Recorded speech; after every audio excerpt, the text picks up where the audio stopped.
Welcome to Kiruba's academy. இன்றைக்கி நம்ம என்ன பார்க்க போகிறோம் அப்படின்னா, பிரவேசிகா பேப்பர் 1ல் இருக்கக்கூடிய ஒரு ரோமன் பார்க்க போகிறோம். வாங்க பார்ப்போம். பிரவேசிகா 1 பேப்பர் 1ல் 3rd ரோமன் லெட்டர் உங்களுக்கு போயம் ஷாராம்ஸ் நவீன் பத்ய சைனிகா அப்படிங்கிற புக்கில் இருக்கும். உங்களுக்கு போயம் இருக்கு இல்லையா, ஸோ அதில் இருக்கக்கூடிய ஒரு போயமுடைய ஷாராம்ஸ் தான் இன்றைக்கி பார்க்க போகிறோம். வாங்க என்னன்னு பார்ப்போம். ஷாமல் பாதல். ஸோ ஷாமல் பாதல் அப்படிங்கிற போயம் இது. இந்த போயம்கான ஷாராம்ஸை இப்போ நம்ம பார்க்குறோம். महादेवी वर्मा यह ரகசியவாதி கவியத்ரிகை. ஸோ ஷாமல் பாதல் அப்படின்னா என்ன அர்த்தம் அப்படின்னு ஃபஸ்ட்டு சொல்லிடுறேன் நான். கரு மேகம். ஸோ கரிய மேகம் அப்படின்னு அர்த்தம். ஷாமல் அப்படின்னா கருமை அப்படின்னு அர்த்தம் இல்லையா. காலானாலும் கருப்பு தான், ஷாமல்னாலும் கருப்பு தான், ஷாமனாலும் கருப்பு தான். பாதல், பாதல்னா மேகம். ஸோ இது ஒரு மகாதேவி வர்மா அப்படிங்கிற ஒரு கவியத்ரியால் எழுதப்பட்ட ஒரு போயம். ரொம்பவே இன்ட்ரெஸ்டிங்காக, ரொம்பவே அழகாக இருக்கும். இயற்கை வர்ணனையோடு இருக்கும். ரொம்ப நல்லாயிருக்கும். வாங்க பார்ப்போம். ஷாமல் பாதல். மகாதேவி வர்மா யஹ் ரகசியவாதி கவியத்ரிகை. ஸோ இவங்க வந்துட்டு ஒரு ரகசியவாதி கவியத்ரி அப்படின்னு கொடுத்துருக்காங்க. ரகசியவாத் அப்படிங்கிறது வந்துட்டு ஒரு வாத், அந்த மொழி நடை சொல்லுவாங்க இல்லையா, இலக்கண நடை எழுதும்போது நிறைய இருக்குது. சாயாவாத், ரகசியவாத் அப்படின்னு நிறைய இருக்குது. அதில் ரகசியவாத் அப்படிங்கிற ஒரு மொழி நடையை பயன்படுத்தி இந்த கவிதையை எழுதியிருக்காங்க. இவங்க இந்த மொழி நடையில் நிறைய கவிதைகள் எழுதியிருக்காங்க. ஸோ அந்த மாதிரி இயற்கையை பற்றி அந்த மாதிரி வந்து வர்ணனை இருக்கும். ஸோ அந்த மாதிரியான விஷயங்கள் இருக்கும். ஸோ அதனால் இவங்களை வந்துட்டு நம்ம என்ன சொல்கிறோம், ரகசியவாதி கவியத்ரின்னே சொல்கிறோம். उनकी प्रकाशित काव्य रचनाएं हैं निहार, रश्मि, नीरजा, सांध्य गीत, यामा, दीपशिका आदि हैं.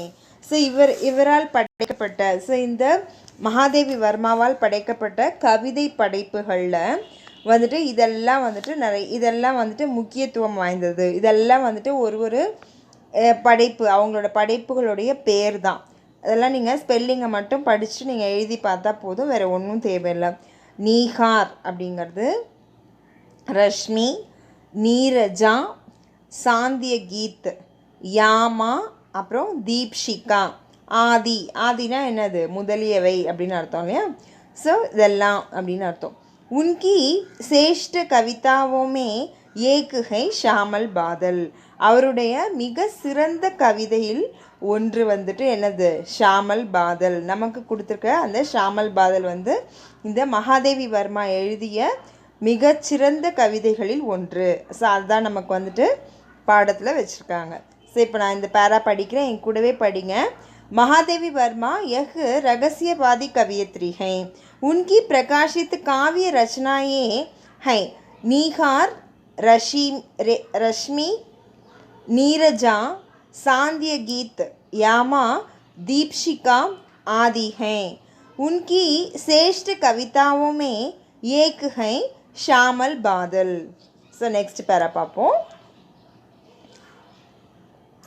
बादल समुद्र से जन्म लेकर आसमान तक पहुँचते हैं. என்ன சொல்கிறாங்க, மேகம் கடல்ல இருந்து என்னது பிறந்து ஆகாயத்தை சென்று அடைகிறது.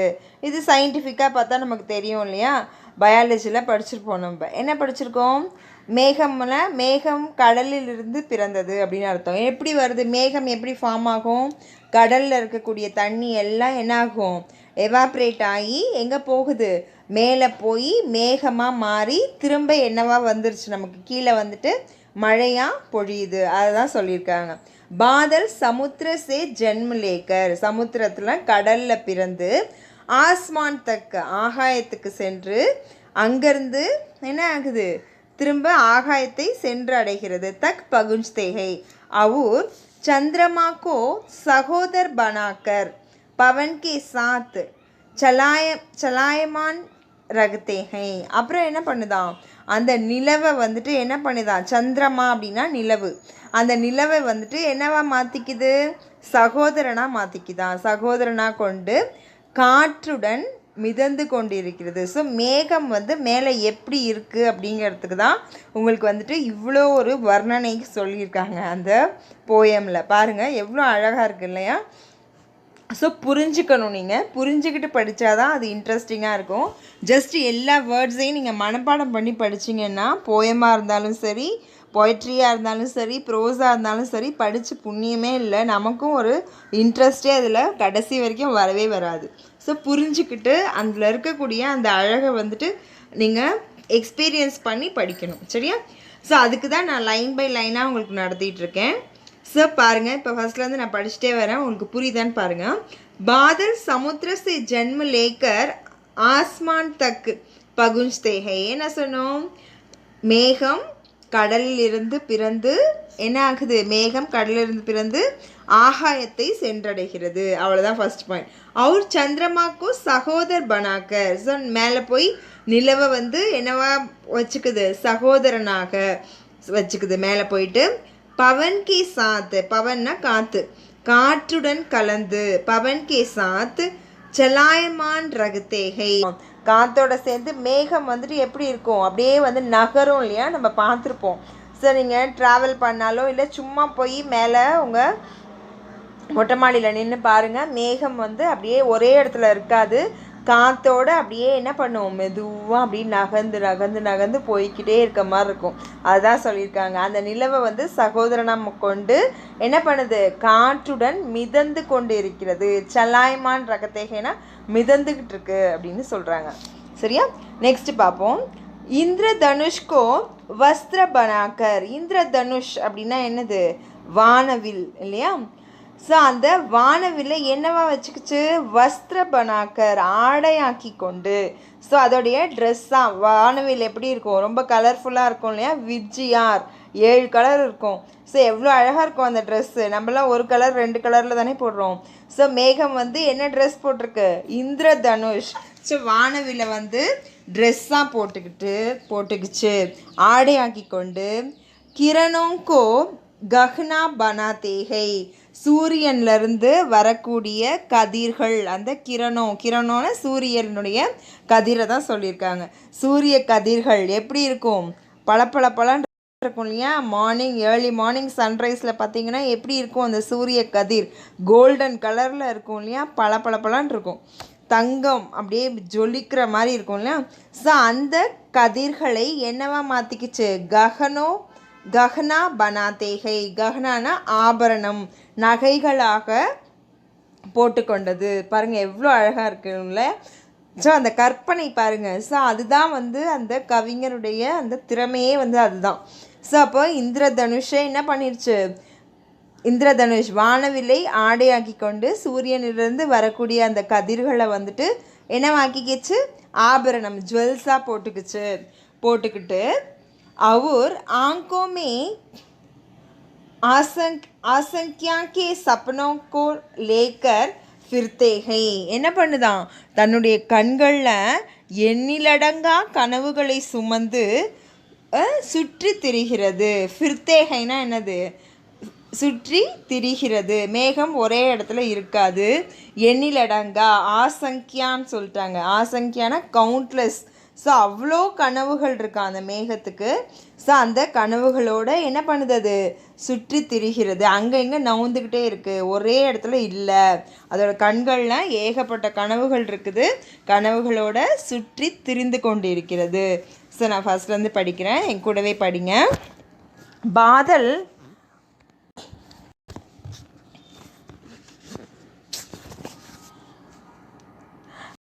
बादल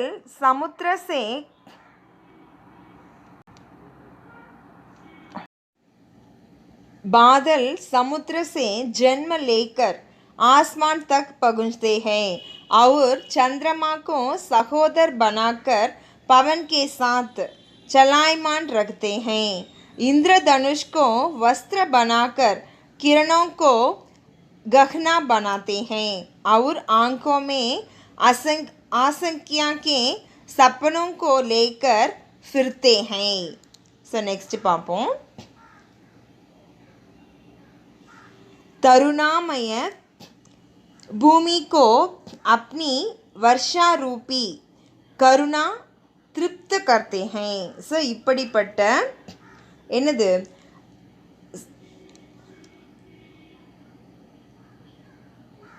ஃபிர்தே ஹை. ஸோ அது வரைக்கும் சொல்லியிருக்கோமா இப்போ நம்ம. ஸோ அதாவது தன்னுடைய கண்களில் என்ன இருக்குது, எண்ணிலடங்கா அந்த கனவுகளை சுமந்து சுற்றி திரிகிற கருணா திருப்தி கர்த்தே ஹை. என்ன சொல்லியிருக்காங்க, தாகத்துடன், தருணாமய பூமி, தாகத்துடன் வறண்டு ஏக்கத்துடன். ஸோ அந்த பூமி வந்து எப்படி இருக்கான், காஞ்சு போய் இருக்கிற அந்த பூமிக்கு அப்னி வர்ஷா. ஸோ அதனுடைய அந்த ஏக்கத்தோடு காத்திருக்கும் அந்த பூமிக்கு மழை என்னும் கருணையின் மூலமாக வர்ஷா ரூபி கருணா திருப்தி கர்த்தேஹே. ஸோ அதோடைய மழை என்னும் கருணையால் என்ன பண்ணுது, திருப்திப்படுத்துகிறது, பூமியை வந்து திருப்திப்படுத்துது. இதெல்லாம் யார் செய்கிறது, மேகம் தான் செய்யுது இல்லையா. ஸோ தருணாமய பூமிக்கோ அப்னி வர்ஷா ரூபி கருணா திருப்தி கர்த்தேஹே. ஸோ வறண்டு இருக்கக்கூடிய அந்த பூமிக்கு என்ன பண்ணுது, தன்னுடைய மழை என்னும் கருணையால் பூமியை திருப்தி அடைய செய்கிறது அப்படின்னு சொல்லியிருக்காங்க. ஸோ நெக்ஸ்ட் பார்ப்போம். நான் இந்த பேரா ஒரு தடவை வாசிக்கிறேன், ஃபுல்லாக நீங்கள் ஒரு தடவை என் கூடவே வாசிச்சிருங்க. बादल समुद्र से जन्म लेकर आसमान तक पहुँचते हैं और चंद्रमा को सहोदर बनाकर पवन के साथ चलायमान रखते हैं. इंद्रधनुष को वस्त्र बनाकर किरणों को गहना बनाते हैं और आंखों में आशंका के सपनों को लेकर फिरते हैं. तरुणामय भूमि को अपनी वर्षा रूपी करुणा तृप्त करते हैं. नेक्स्ट पाருங்க. बादलों का बरसाया पानी बूंद बूंद के रूप में आकर नदी और जलाशयों में बरता है और भूमि को पुलकांकित करता है. ஸோ அந்த மேகத்திலிருந்து பொழியப்பட்ட அந்த மழை இருக்கு இல்லையா, பாதலோங்கோ பர்சாயா பானி. ஸோ மேகத்திலிருந்து பொழியப்பட்ட அந்த தண்ணீர் துளி துளியாக, ஸோ பூந்து பூந்துக்கே ரூப்பு. ஸோ மழை வந்துட்டு என்னது அப்படியே கொட்டாது இல்லையா, ஸோ துளி துளியாக ட்ராப் பை ட்ராப்பாக தான் வரும். ஸோ பூந்துனா மழை துளி அப்படின்னு அர்த்தம். பூந்து பூந்துக்கே ரூப், துளி துளியாக வந்து எங்கே வருதான், மே ஆக்கர் நதி. ஸோ கீழே இருக்கக்கூடிய பூமியில் இருக்கக்கூடிய நதி மற்றும் ஜலாசயம் அப்படின்னா என்னென்னா நீர்நிலைகள் எல்லாமே, எங்கெல்லாம் தண்ணி இருக்கோ அங்கெல்லாம் என்ன ஆயிடுது, நிரம்புகிறது. பர்த்தாஹை நிரம்புகிறது. மேலும் அதுக்கப்புறம் என்ன ஆகுது, பூமிக்கோ புலக்காங்கித்து கர்த்தாஹை. ஸோ நிரம்பி என்ன பண்ணுது, பூமியை புல்லரிக்க செய்கிறது, நெகிழ்ச்சி அடைய செய்கிறது. பூமிக்கு வந்து தண்ணி வந்தால் தான் அந்த பூமி என்ன ஆகும், வளமாக மாறும் இல்லையா. ஸோ அதனால் அப்படி சொல்லியிருக்காங்க. புலங்காங்கித் அப்படின்னா உபயோகமாக அப்படின்னு எடுத்துக்கலாம், இல்லை புல்லரிக்க செய்கிறது. ஸோ அது மாதிரி எடுத்துக்கணும். ஓகே. कवियत्री करुणामय अमर बादलों को ढूंढती है. இப்படிப்பட்ட கருணை நிறைந்த அந்த அழியாத அமர் பாதலம் அப்படின்னா அழிவே கிடையாது மேகத்துக்கு. திரும்ப திரும்ப அந்த சைக்கிள் என்ன பண்ணி, வாட்டர் சைக்கிளில் படிச்சிருப்பீங்க இல்லையா, அது திரும்ப திரும்ப வந்து அந்த சைக்கிளிக் ப்ராசஸ், அது திரும்ப திரும்ப போய்கிட்டே இருக்கும். அதுக்கு ஸ்டாப்பே கிடையாது இல்லையா, கண்டினியூஸாக போய்கிட்டே இருக்கும் அது மாதிரி. ஸோ அமர்னு அதனால தான் சொல்கிறாங்க. அழியா புகழ் பெற்ற அந்த மேகத்தை யார் தேடுறாங்க, கவியத்ரி தேடிட்டுருக்காங்களாம். பாதலோங்கோ டூண்டுத்தீகை, டூண்டுத்தீனா தேடுறது இல்லையா. ஸோ அந்த மேகத்தை தான் வந்துட்டு இந்த மகாதேவி வர்மா தேடுறாங்க அப்படிங்கிற மாதிரி இந்த சாராம்சம் முடிச்சிருக்காங்க.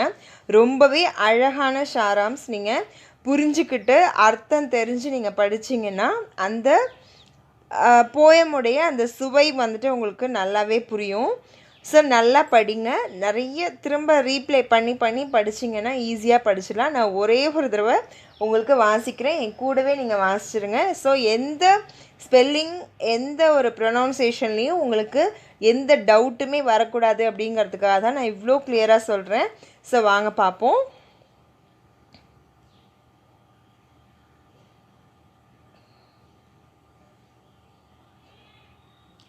महादेवी वर्मा यह रहस्यवादी कवयित्री हैं। उनकी प्रकाशित काव्य रचनाएं हैं निहार, रश्मि, नीरजा, सांध्य गीत, यामा, दीपशिका आदि हैं। उनकी श्रेष्ठ कविताओं में एक है श्यामल बादल। बादल समुद्र से जन्म लेकर आसमान तक पहुँचते हैं और चंद्रमा को सहोदर बनाकर पवन के साथ चलायमान रखते हैं।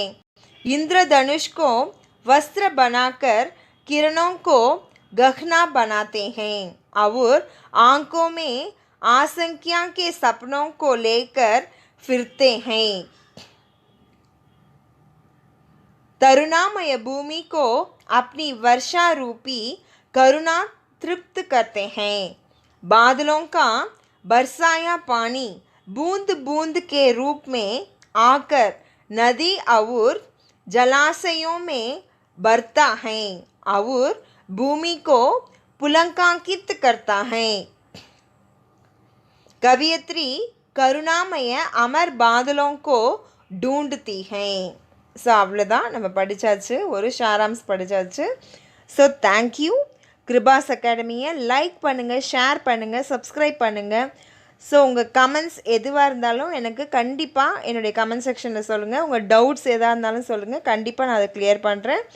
So thank you. Kribas Academy is always there for you to make you succeed and acquire a deep knowledge. Thank you. Have a good day and stay safe.